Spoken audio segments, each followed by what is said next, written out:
Ever so quickly, just so everyone's up to date here. So they've made some tweaks here. Unranked group, iron changes, and more. It's 29th of June, 2022. All right, music's off.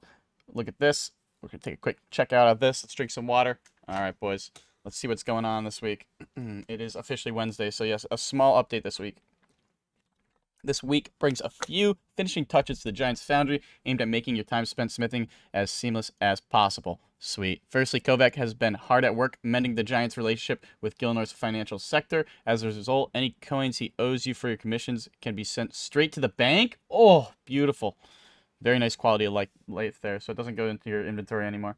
Cool. Kovac will also be keeping track of how many swords you've made for him, and will proudly display the number in chat when asked. The number? Smiths? What do they mean? Exactly. The numbers, Smiths. What do they mean? Oh, I get the joke. That's like the Mason from, oh wow, that's a throwback to Black Ops, right? Is that Black Ops 1? Yeah, I think that's Black Ops 1. The numbers, Mason. All right. Lastly, we noticed we noticed some frustration that the sweet spots intended to reward Eagle Eye Smiths for clicking at the right time were too heavily weighted towards the beginning of a new commission. Following today's update, you can expect a more even distribution, so keep your eyes peeled and your mouse cursors at the ready.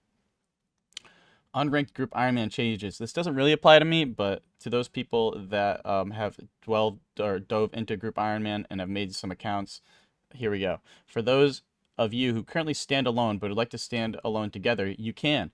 Players of any Ironman mode, regular, hardcore, or ultimate, are now able to speak to Iron Tutor and Lumbridge and become unranked group Ironman. So you can queue up with people now, and you can like mash group Ironman together, like create an unranked group Ironman, which is pretty cool. I didn't think they would make a change like this, but considering it's unranked, and if you're not really going for ranks, you're just trying to have fun, that would be really cool. Simply ask a tutor to let you review your iron status, select unranked group iron under the group tab, and then join a group just like that. And just like any other unranked group Ironman. So like you can just that easy. It's that easy. Wow, it's pretty cool. Note that you'll have 7 days to change your mind after requesting a change in your iron status. After those 7 days have passed, any changes to your status are irreversible. So choose wisely. So are they saying, jumping into a group Ironman, you can't like pull yourself back out? So once you're in an unranked group Iron, you're permanently there. So you got to make sure you have 7 days to choose wisely. So make sure if you guys want to do that, you do that. Don't make a mistake. Make sure it's worth doing. Make sure you're joining into a group that isn't going to just disband in a week, because then you're kind of screwed, right? Some of you jumping into a new unranked group might be wondering how you'll be able to let people know that you're an unranked group Iron. By the way, you can flex your status with some fancy unranked group Iron armor featuring a fashionable green trim, or simply type in chat and bask in the glow of your new green chat icons. So they've changed the icons for unranked group Irons, and they've added armor for it, which is pretty cool. So it's a whole, look at that. It's like another game mode added. Boom, baby. Unranked GIMs, baby. We've also noticed players are inquiring about downgrading their permanent Ironman status in order to become unranked GIM. You can remove your permanent Ironman status via this link. So it is possible to remove permanent Iron status. Okay, I was wondering about that. And it's in an external link here. This doesn't apply to me, but there will be a link to this post. So I'll make sure if you guys are worried, or if you want to remove your permanent Ironman status, you can come check this link out right here. Here we go. All right, so now we're moving on to the pet reclaim changes. It's been a heartwarming week for us as we watch you reunite with your furry, scaly / demonic friends after so many years. True, dude. I've been loving seeing those posts. Boys that lost their pets years ago, and have waited years to get it back. I saw some guy, he was in Deep Weldy. He got a Scorpia pet while going for like the diaries or something, and he got immediately PK'd for it. And he said he brought tears to his eyes because it was like 3 years in the making. He finally got that Scorpia pet that he got PK'd for, which is pretty cool. I think that's awesome. Good for him. He didn't deserve to lose that pet. He didn't deserve it. I mean, I guess some people might argue it's part of the game, but I like that guy got to reunite with his pet that he got, but he lost immediately. Oh, I could only imagine how much that hurts. All right, so in case you missed it, last week, Probita's pet reclaim began automatically insuring pets and allowed players who had bank placeholders or collection log entries filled to reclaim pets they'd lost but hadn't insured, which is pretty awesome. So now, any pet you get is automatically insured by Probita, and any pet that you had prior to this update that you lost, you can go to Pro Beta. As long as it's in your collection log or you have a bank placeholder, you'll be able to reclaim that pet. This is just a public, service announcement. If you didn't know that, that's been an update for the past week. Awesome, awesome update. So, specific multiform pets obtained before the collection log update can now be added to the collection log via bank placeholder. Affected pets should now be insured. So if it was in a weird formation because it was like a transmog pet. They fixed that. Transmog pets are now included. That's good. Pets that are in your player-owned house, menagerie, but not in the collection log are now automatically insured. That's very good. Pets that were previously insured but not present in your bank, including placeholders, collection log, or menagerie, will now appear on ProBeta's new insurance interface. Awesome. Very clean. Very nice. If you have any pets you believe aren't showing on your insurance record, please pay ProBeta a visit so she can insure them for you. We're keeping a close eye on this feature, so let us know if you're still experiencing issues via the links at the bottom of the post. Awesome. So, now, onto the Pride event that brought a big stir to a lot of, homophobic people. There's a lot of stirs on Twitter. I guess there's a few days of rioting in Falador. I don't agree with any of that. I don't want to go into detail about it. I think it's great to have a Pride event in Old School, and I think the rainbow flower crown is dope, and I think all this is good. It's all good support.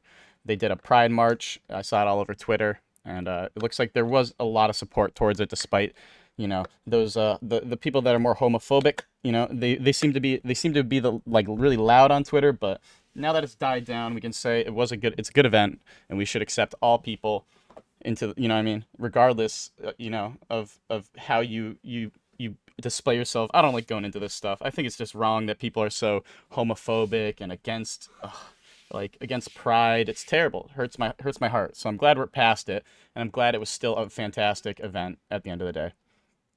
So some other changes. We've also bundled in a couple smaller changes in this week update. The Apple Pencil should work for players by tomorrow using the latest iOS client. Updated models for some NPC in the Pride event to better represent the historical LGBTQIA+ figures who inspired them. Cool. The clan events menu now has multiple bosses in the boss list. Awesome. This new entry should be at the top of the list and reflect common clan events like bingo a little more accurately. Cool. Fixed grammar in the description of the Rainbow Flower Crown.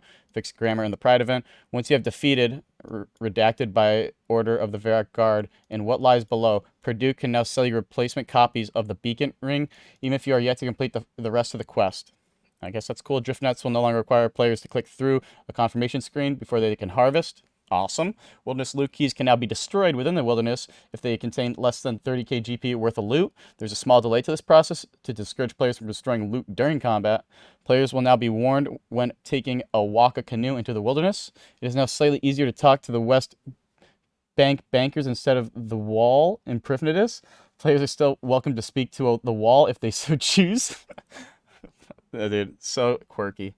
A single Pride flower near Varrock Bank has been moved as it was impacting a fire-making training method. I talked about this. There's a fire-making training method that people do on mobile where they teleport to Varrock Square, and they do a line, like half of their inventory, and they tell you to Varrock Square again, and they do another line. And there was a singular flower that people were complaining about. I thought they were just being picky about the event, but again, look at that. They got rid of that one flower that was fucking up that method, and that's pretty awesome.